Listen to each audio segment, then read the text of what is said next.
What is more profitable to buy in the Dominican Republic? A condo in a new development, or perhaps a ready-made property on the secondary market? In this video, we'll look at all the pros and cons of these purchases. So the secondary market. Here, of course, a big advantage is that you can view the apartment in person. This is a finished property and it already has an owner. In many cases, the apartment already has a history of short-term rentals, and you can request rental statistics from the owner. This is quite important if you plan to rent out the apartment short-term, since the vacancy rate can vary greatly from one complex to another. A second significant advantage is that you can close the deal fairly quickly.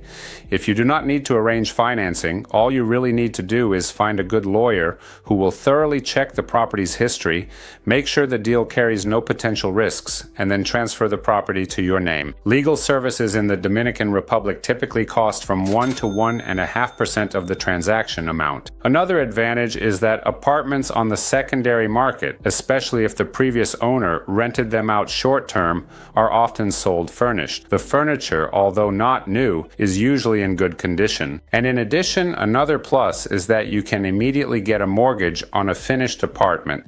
In the Dominican Republic today, the standard is a 30% down payment, and you can immediately get financing for the remaining 70%. That's probably where all the advantages end. From here on, it's all disadvantages. First of all, unlike say in Toronto, the price of a finished apartment will be higher than that of a similar one bought from a developer at the foundation stage, so you end up overpaying. Sometimes it might seem like you found an option that's even cheaper than buying from the developer, but if you compare the complexes, and here everything matters, the quality of building materials, soundproofing, air conditioning, what amenities the complex offers, and what services are provided by each complex, you'll immediately realize that the price isn't lower, but actually higher. On average, in luxury complexes with the same location, an apartment on the secondary market will cost about 10 or even 15% more than in a new building. Furthermore, the apartment already has some history, and while the risk that a lawyer won't find anything but something might come up in the future isn't very high, it still exists.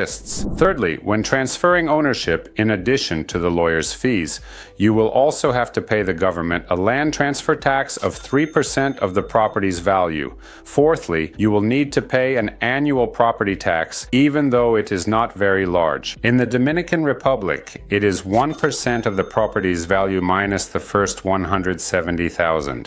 That is, if you buy a spacious two-bedroom apartment in a good location for, say, $300,000, then the annual tax will be paid on $130,000 and will amount to $1,300 per year.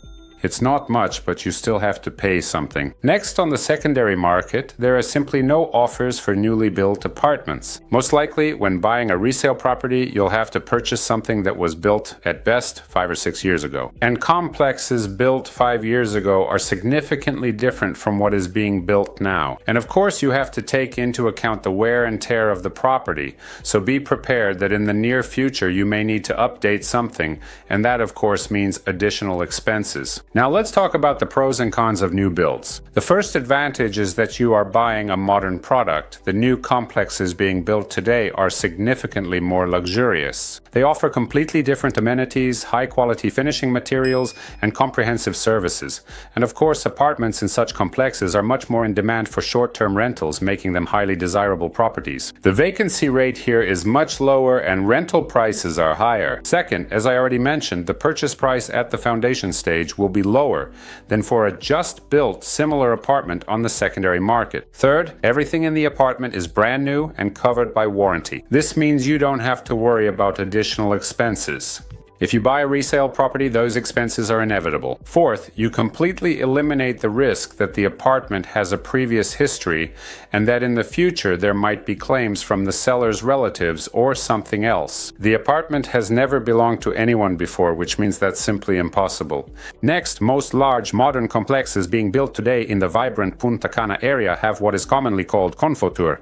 This significant designation means a complete exemption from the 3% land transfer tax when officially simply registering the apartment in your name and a substantial 15-year exemption from the annual property tax. So you save a significant amount. Moreover, the comforter is only available to the original buyer of the property. If, for example, you were to sell this apartment a full year after construction is completed, these privileges will not transfer to the new owner. The government introduced these benefits specifically to encourage buyers to purchase new developments, thereby promoting the rapid growth of the construction industry and the city's infrastructure. In addition, in recent years, the authorities have allocated large plots of land for development in absolutely unique locations. Previously, construction in these areas was prohibited.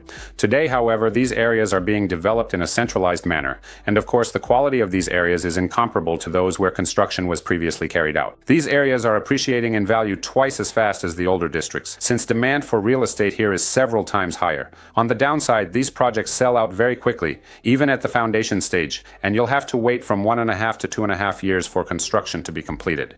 In addition, at this stage, there simply is no financing available. The initial down payment will be 20 to 25%, and it must be paid out of your own pocket, after which you will need to make quarterly payments as construction progresses. A mortgage can only be obtained 3 months before construction is completed, by which time the buyer will have already paid about 60% of the apartment's cost.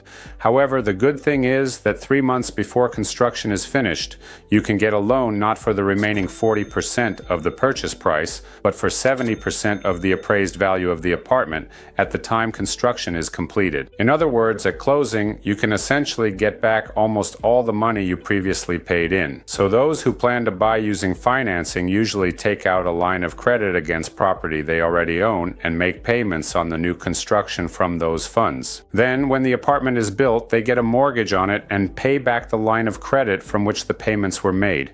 And of course, you need to see which option is more advantageous. Loans in the Dominican Republic today range from 7 to 9%. And for Canadians, it's often cheaper to finance a purchase in Canada through a mortgage or a line of credit secured by their own house or apartment.